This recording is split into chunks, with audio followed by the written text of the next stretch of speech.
The morning sun rose slowly over the wide desert, painting the sky with soft shades of orange and pink. The Apache settlement lay quiet under this warm light, its small homes made from wood and earth standing close together. In this peaceful village lived two young women who were about to face a painful turn in life. Their names were Nayeli and Taji. They were known for their gentle hearts, their kind behavior, and their respect for their elders.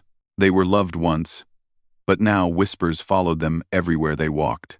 Nayeli had always been the sort of woman who brought calm with her presence. She moved slowly, with soft gestures, and people often said her smile could ease even the hardest day.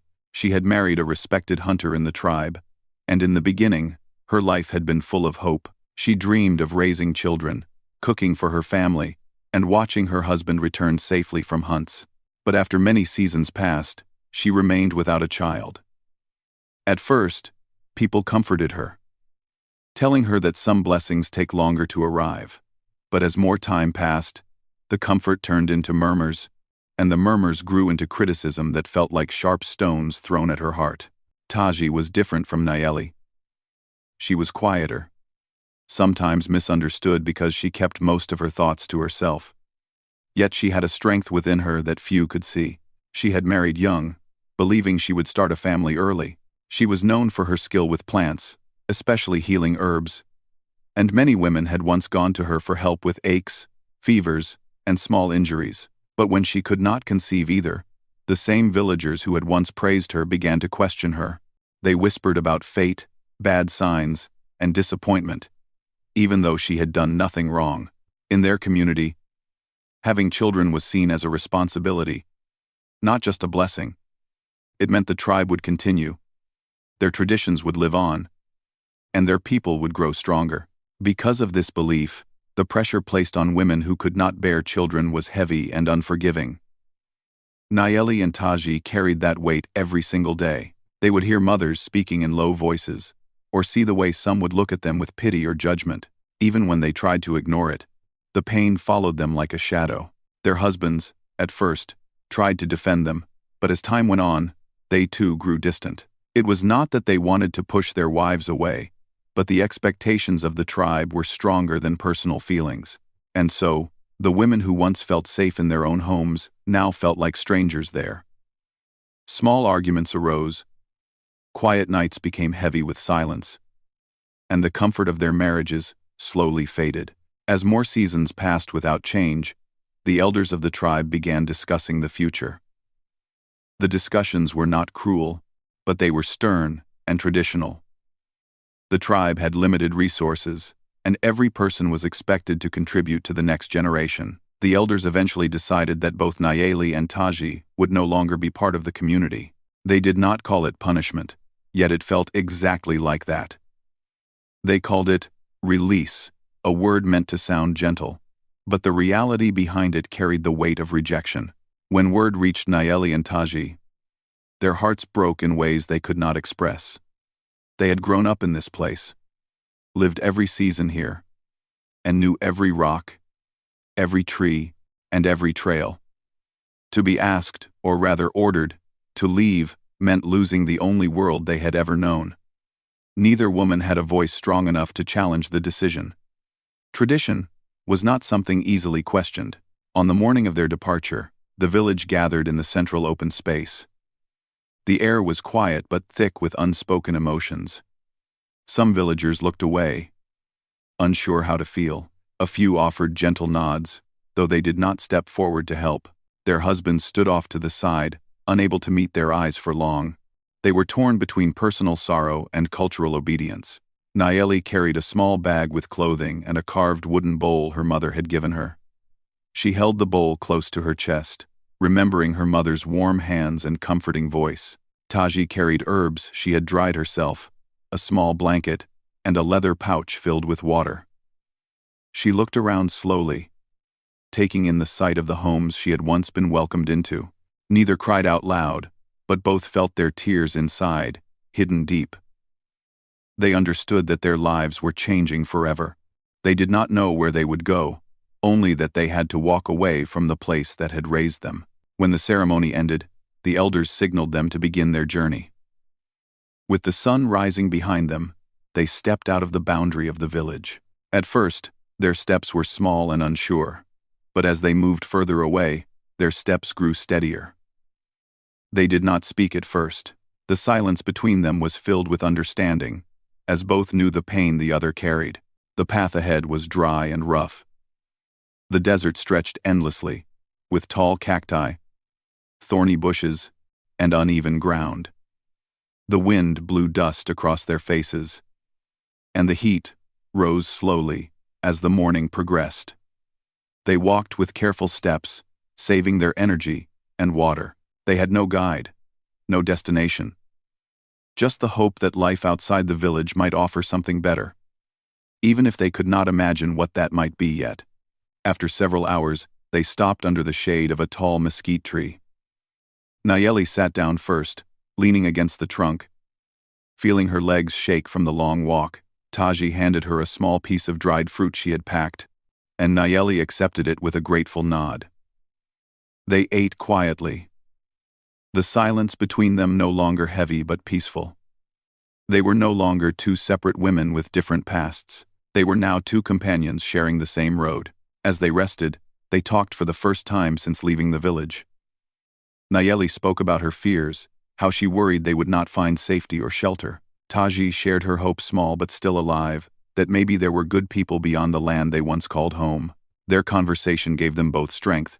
Even though the desert around them was wide and empty, they did not feel completely alone. They continued their journey for days, sleeping wherever they found shade or soft ground. Some nights were cold, forcing them to huddle close to keep warm. Other days were so hot that they walked slowly to avoid tiring too quickly. They saw distant mountains, quiet streams, and open fields. The world outside the tribe was bigger than they had imagined, and each new view made them feel both small and curious. During these days, their bond grew deeper. They supported each other, shared whatever little food they had, and encouraged each other when the walk became difficult. They did not know where they were headed, but together, they believed they would eventually find a place where they were accepted, not for what they could not give, but for who they were. As they walked, neither knew that their journey would soon cross paths with a man who lived far differently from anyone they had ever known. A man with his own loneliness and quiet kindness. A man who would change the course of their lives in a way they had never imagined. And so, the two banished brides continued through the desert, carrying with them their broken hearts, their inner strength, and a small but growing hope that somewhere ahead, life would offer them a new beginning. The desert stretched endlessly in every direction. But far from the barren land where Nayeli and Taji walked, life moved at a slower, quieter rhythm on a modest ranch owned by a man named Jacob Holt. Jacob was not a loud man, nor was he someone who liked crowds. He preferred the company of open fields, gentle horses, and the sound of wind brushing through tall grass. His home was simple, a small wooden house, a stable, a chicken coop, and a few acres of land he cared for alone. Jacob had lived on this ranch for years. Some said he chose loneliness, while others believed loneliness chose him. The truth was somewhere in between. Jacob had once dreamed of building a family, of sharing his home with someone who would make the long days easier and the quiet nights warmer. But his life had not unfolded the way he hoped. His brother had passed away from illness when they were both young, and the woman he once planned to marry moved away after losing her own parents in a storm. She said she needed a new start, somewhere far from memories of sadness. Jacob did not blame her, but after she left, a part of him closed off. Still, Jacob was not bitter. He was gentle, patient, and always willing to help anyone in need. He was respected in the nearby town, though he rarely stayed long when he visited. People knew him as the quiet cowboy who spoke softly and rarely asked for anything in return. On a warm afternoon, Jacob rode into town on his horse, a light brown mare named Willow. He needed supplies, flour, rope, and some medicine for the animals. The town was small but lively, with a few shops, a blacksmith, and a busy general store. Children ran around, playing games on the dusty road, while older folks sat outside talking about weather, crops, or news from traveling traders. Jacob tied Willow to a post near the general store and walked inside. He greeted the shopkeeper with a small nod, picked up what he needed, and exchanged a few polite words. He planned to return home before sunset, but as he stepped outside, something caught his attention, something quiet, almost hidden. Behind the stable next to the store, two figures were resting in the shade. They were sitting on the ground, leaning against the wooden wall, looking exhausted. Jacob paused. Travelers passed through the town often, but these two women looked different. Their clothes were worn from days of walking, and dust covered their hair and skin. One of them, with long, dark hair, was breathing heavily, as if she had been pushing herself to continue far beyond her strength. The other, with a more reserved expression, kept adjusting the small pouch she carried, as though checking to make sure everything was still inside. Jacob stood still for a moment, unsure whether to approach. He did not want to frighten them or seem intrusive, but something in their tired eyes made him step closer. He knew what it looked like when someone carried pain, because he had carried his own for years. These women did not just look tired, they looked lost. He walked slowly, stopping a few steps away so they could see him coming. "Excuse me," he said softly. "Are you both all right?" The women tensed at first. They had met strangers on their journey. Most were distant, some were unfriendly, and a few had warned them to be careful traveling alone. Because of this, they had learned to be cautious. But Jacob's voice was gentle, without pressure or judgment. Nayeli looked up first. Her voice was small when she answered, "We are just resting. We have been walking for many days." Taji, who usually spoke less, added, "We do not want trouble. We only need some shade." Jacob nodded slowly, understanding their caution. "You're not causing any trouble," he said. "You look like you could use food and water." He reached into his saddlebag and took out a small loaf of bread and a canteen of clean water. He placed them on the ground near the women, stepping back to give them space. Nayeli hesitated before taking the canteen, but when she lifted it to her lips, her hands trembled with relief. Taji broke off a piece of bread and handed the rest to Nayeli before eating anything herself. Jacob watched quietly, not wanting to overwhelm them. When they finished, he spoke again. "If you don't have a place to go, my ranch is not far from here. You'll be safe there. You can rest, eat, and recover your strength." The offer surprised them. Kindness from strangers was rare, and trust was something they no longer gave easily. They had already faced rejection and hardship. Accepting help felt risky. What if this man was not as kind as he appeared? What if his home was not safe? Nayeli and Taji exchanged a long look, communicating silently in a way only people who share a deep struggle can. Taji asked in a soft voice, "Why would you help us?" Jacob did not answer right away. He looked toward the quiet road, then back at them. "No one should walk through the desert alone," he said simply. "If you were my sister or my friend, I'd hope someone would help you too." There was no pride in his voice, no hidden meaning. It was the plain truth. And because it was spoken with honesty, the women felt a small shift inside their hearts. Fear did not disappear completely, but hope grew just enough to make them consider his offer. Still, they hesitated. Their past experience taught them that leaving with someone meant giving up control of their situation. They had already been powerless once. They did not want to be powerless again. Jacob sensed their uncertainty. "You don't have to decide now," he said gently. "You can rest here longer. If you choose to come with me, you can. If not, that's all right. I won't pressure you." His patience was the thing that reassured them most. A person with bad intentions usually rushed or pushed. This man didn't. He was letting them choose their own path, something they had not been allowed to do for a long time. After a while, Nayeli spoke quietly. We have nowhere else to go." Taji nodded. She had been trying to appear strong, but she was tired. Her feet ached from walking, and her water had been running low. The thought of a safe place, even for a few days, felt like a blessing. Jacob extended a hand but did not step closer. He waited for them to stand on their own. Once they gathered their small belongings, they followed him to Willow. Jacob helped them climb onto the horse, making sure they were balanced, and walked beside them so they would not feel rushed or unsafe. The journey to his ranch was calm. The sun was lower now, and the wind carried the soft scent of dry grass. The silence between them felt peaceful, not heavy. Nayeli looked around at the open land with a sense of awe.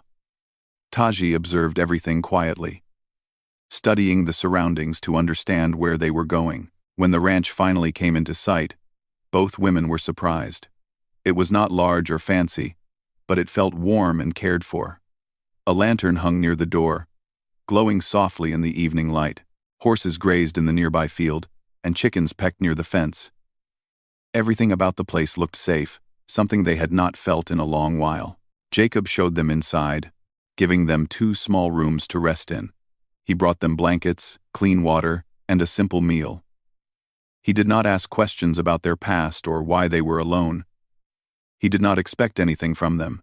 He only said, "Stay as long as you need." For the first time since being banished, Nayeli and Taji felt their bodies ease. The fear in their chests loosened. They were still uncertain about the future, but for now, they had found a resting place, a shelter built, not from walls alone, but from kindness. They did not know it yet, but their arrival at Jacob Holt's ranch was not just the end of a painful journey. It was the beginning of a new chapter, one filled with healing, quiet understanding, and unexpected. The first night at Jacob Holt's ranch passed quietly. Nayeli and Taji slept more deeply than they had in many days, their bodies finally allowed to rest without fear of the cold desert air or the dangers of traveling alone. When the soft morning light slipped through the small windows, both women woke slowly, unsure for a moment where they were. But as soon as they heard the gentle sounds of horses moving outside and smelled the warm scent of something cooking, they remembered that they were safe. Jacob was already awake, as he always was before sunrise. He had fed the horses, checked the chickens, and started preparing a simple breakfast. When the women stepped outside the small rooms he had given them, he greeted them with a quiet smile and a warm plate of food. They thanked him, their voices soft but sincere. He only nodded and said they should eat as much as they wanted. The ranch felt peaceful in a way neither woman had felt in a long time. The sky above them stretched wide and endless. The fields were open, and the air carried the smell of earth and dry grass. There were no whispers here, no harsh eyes watching their every move, no expectations weighing down their hearts. For the first time since leaving the tribe, they felt a sense of calm beginning to return. After breakfast, Jacob gently asked if they would like to rest more or come outside to see the ranch. They chose to join him. They did not want to seem ungrateful, and besides, staying indoors felt strange when such open land surrounded them. Nayeli walked beside Jacob as he led them toward the horses. She observed the animals with interest. She had always liked animals but never had the chance to care for them closely in her tribe. Jacob noticed the curiosity in her eyes and handed her a brush. "You can help me with Willow," he said lightly. "She's a gentle horse. She likes being brushed." Nayeli hesitated before taking the brush, unsure if she would do something wrong. But Jacob guided her hands patiently, showing her slow, calm movements. Willow responded with a soft nicker, lowering her head in comfort. Seeing this made Nayeli smile for the first time in days, a small smile, but a real one. Farther away, Taji walked toward the garden behind the house. It was overgrown and neglected, with plants struggling to survive the harsh sun. She crouched down and touched the soil, checking its dryness. She knew plants well. She had grown herbs back in her tribe, and working with plants had always helped her feel peaceful. She studied the garden carefully, thinking about what could grow in this land and how she could help bring life back to it. Jacob noticed her interest. "It hasn't been tended for some time," he said. "I'm not very good with gardens." Taji stood up and dusted her hands. "I can help, if you want," she said softly. "I'd be grateful for that," Jacob replied. It was a small offer, but it meant much to her. Helping with the garden made her feel useful again. It reminded her that she had skills worth sharing. Over the next days, a quiet routine formed. Nayeli spent time in the stables, learning how to care for the horses. She cleaned the stalls, brushed their coats, and talked to them in a soft voice. The animals seemed to trust her quickly, as though they sensed the kindness she carried inside. Taji worked in the garden each morning, learning which plants could survive the dry weather and how much water the soil needed. She used small stones to mark the spots where seeds could be planted, and she rebuilt the edge of the garden using fallen branches she found nearby. Jacob continued doing his usual tasks around the ranch, but now he did them with 2 companions nearby. At first, he wasn't sure how to act. He had lived alone for so long that he wasn't used to sharing his space. But he found that having Nayeli and Taji around did not disturb the peace, rather, it made the ranch feel warmer. Whenever he passed the garden, he would see Taji's steady hands working through the soil. When he walked by the stable, he would hear Nayeli humming softly while brushing Willow. These small moments began to fill the silence that once weighed heavily on him. As the days turned into weeks, a gentle bond formed between the 3 of them, one built not from obligation or expectation, but from simple kindness and calm understanding. Nayeli began opening up little by little. She talked about her childhood, her love for the river near her village, and how she used to sit under a particular tree when she needed time to think. Jacob listened quietly, never interrupting, never pushing her to reveal more than she wanted to share.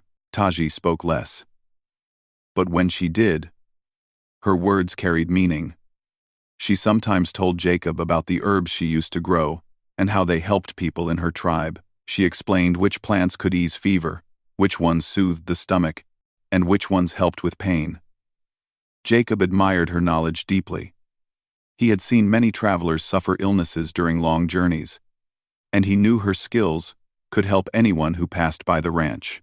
One evening, after a long day of work, the 3 of them sat near the small fire Jacob had built.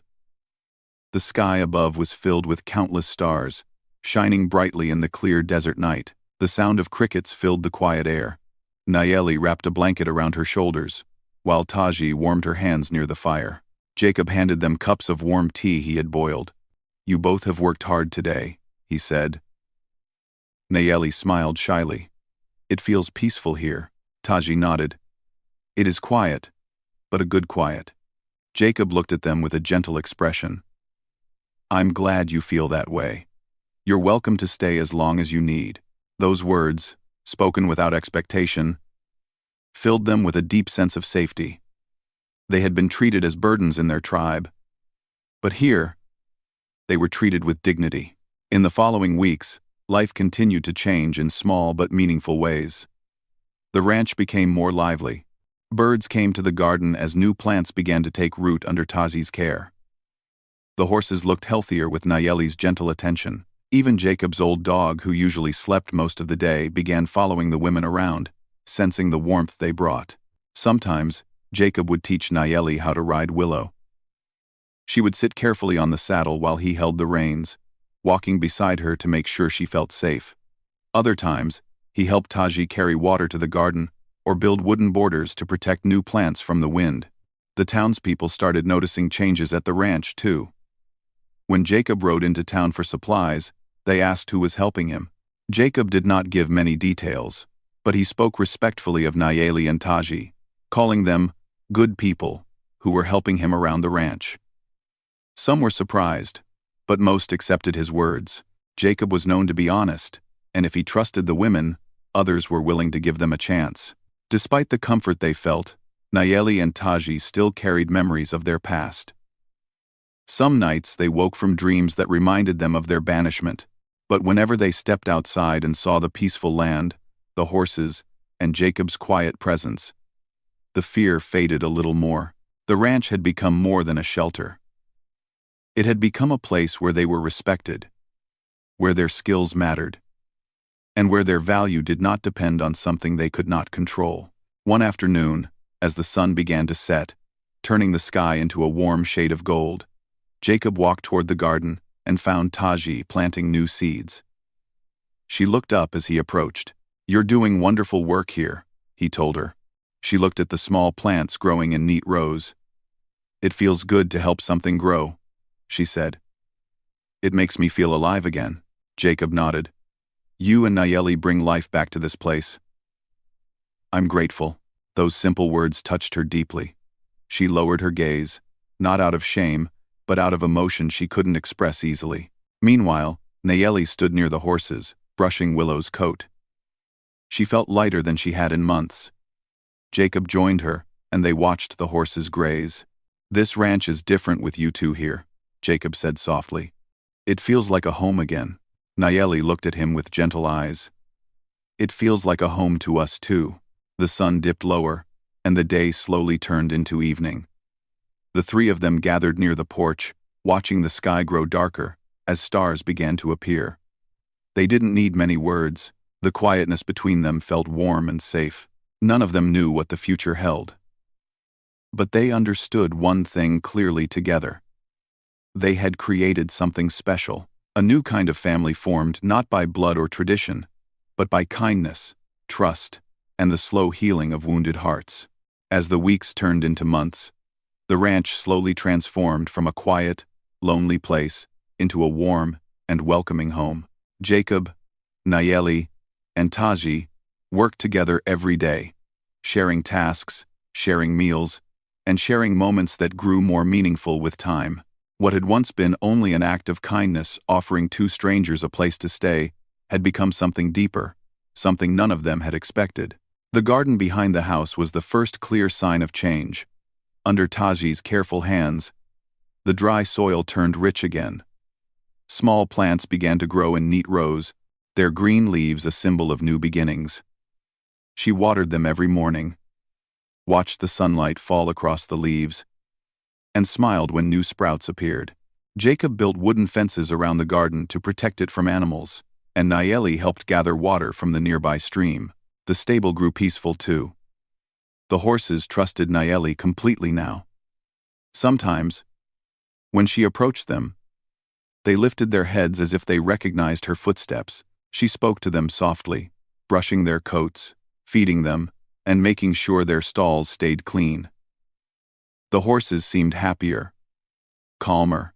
Even Willow, the horse who used to be stubborn at times, now walked gently beside Nayeli. Jacob watched these changes with quiet amazement. He had lived alone for so long that he had forgotten what it felt like to hear soft footsteps around the house, or voices that filled the silent evenings. He had forgotten how comforting it could be to share meals with others instead of eating alone at the small wooden table. The ranch was no longer a place of solitude, it was alive. One afternoon, as the three of them worked together repairing an old fence, a strong wind blew across the land. Dust swirled in the air, and the clouds in the sky darkened. Jacob looked up, sensing the coming of a storm. "We should head inside soon," he said. Nayeli glanced at the sky and nodded, gathering the tools quickly. Taji picked up the wooden planks they had not yet used, and together they hurried toward the house as the wind grew stronger. By the time they reached the porch, the first drops of rain had already begun to fall. Inside, the storm raged outside with loud thunder and flashes of lightning. But the house felt safe. Jacob lit a lantern, its warm glow filling the room. Nayeli sat near the window, watching the rain hit the ground in steady streams. Taji placed a kettle on the stove to make warm tea. The storm lasted for hours, but instead of frightening them, it brought them closer. They talked about simple things, their favorite seasons, memories from childhood, the foods they liked, and their hopes for the future. Jacob shared stories of his younger days, when he learned to ride horses with his brother. Nayeli told them about the songs the women in her tribe used to sing at night. Taji spoke about the first time she learned to plant herbs when she was a little girl. The storm outside seemed far away compared to the warmth inside the small home. It was the kind of evening where silence felt comfortable, where the sound of rain became almost calming. Later that night, when the storm finally softened to a gentle drizzle, Jacob stepped outside for a moment. The air smelled fresh, and the land looked renewed. He breathed in deeply and felt a peaceful sense of gratitude. When he turned back, he saw Nayeli and Taji standing at the door, watching him with gentle smiles. "Everything looks cleaner after the rain," Nayeli said softly. "It does," Jacob agreed. "The land needed it." Taji stepped closer. "Sometimes people need rain too," she said. It washes away old pain. Jacob looked at the two women, and in that moment, he understood how much their presence had changed not only his ranch, but also his life. He no longer felt the emptiness that once filled his days, and he knew they, too, had found a place where they were valued. The days after the storm brought many small moments that deepened their connection. When Jacob's old dog hurt his leg, Taji used her knowledge of herbs to help him heal. When the chickens escaped from their coop one morning, Nayeli chased after them, laughing as she gently guided them back. Jacob found himself smiling more than he had in years. One peaceful evening, after a long day of work, the three of them sat outside watching the sunset. The sky was glowing with shades of gold and red, and the warm light made the fields look like they were covered in soft fire. Nayeli leaned her head slightly against the porch beam, feeling the breeze on her face. Taji sat cross-legged, her hands resting comfortably on her lap. Jacob sat between them, his hat resting on his knee. Nayeli broke the quiet first. "We never thought our lives would lead us here," she said. "When we left our tribe, we did not know if we would survive. But now, it feels peaceful." Taji nodded. "This place gave us safety. And you gave us kindness." Jacob looked down at his hands, humbled by their words. "You brought peace to this ranch too," he replied. "I was alone for a long time. Now I'm not." The words hung softly in the air, warm and honest. As months passed, the three of them became inseparable. They worked as a team, shared responsibilities, and treated each other with understanding and respect. Jacob never once asked them to leave, and Nayeli and Taji never felt the need to run away again. For the first time in their lives, they lived without fear of judgment. One evening, a traveler passing through the area stopped by the ranch. He was an older man who had heard about Jacob's kindness in the nearby town. He asked if he could rest for the night. Jacob welcomed him gladly, offering food and shelter. During the evening meal, the traveler looked at Nayeli and Taji with curiosity. "I have traveled many places," he said, "but I have never seen two women and a man running a ranch together with such harmony." Jacob smiled lightly. "They are family," he said simply. The traveler nodded slowly, as if he understood more than what was spoken aloud. That night, after the traveler went to sleep, Nayeli and Taji sat outside, thinking about those words, family. It was a word they had not heard spoken about them in a long time, a word that once caused pain but now brought comfort. Taji spoke first. "Do you think we truly are a family?" Nayeli smiled softly. "We share our days. We care for each other. We help each other. That feels like family to me." Jacob stepped outside just then, hearing the last part of their conversation. He looked at them with gentle eyes. "Family is not always something you are born into," he said. "Sometimes it's something you build." Those words touched their hearts deeply. It was the first time in a long time that Nayeli and Taji felt completely accepted, not because of what they could give, but because of who they were. Seasons changed as they continued to live together. Summer brought long days of work under warm sunlight. Autumn filled the fields with cool winds and golden colors. Winter brought cold nights. But they kept each other warm with laughter, shared meals, and comforting company. Through every season, their bond grew stronger. They were no longer two women banished for something they could not control. They were no longer wanderers walking through the desert with fear in their hearts. They had found a place where they were welcomed, respected, and cherished. They had found a home, and Jacob, once a lonely cowboy who had lost hope of building a family, found companionship, trust, and warmth he never thought he would experience again. Together, they created a life built on kindness, choice, and healing, a life that belonged to all three of them. Their story did not end with sadness. It ended with peace. And on that quiet ranch, under wide skies and open fields, their hearts finally rested.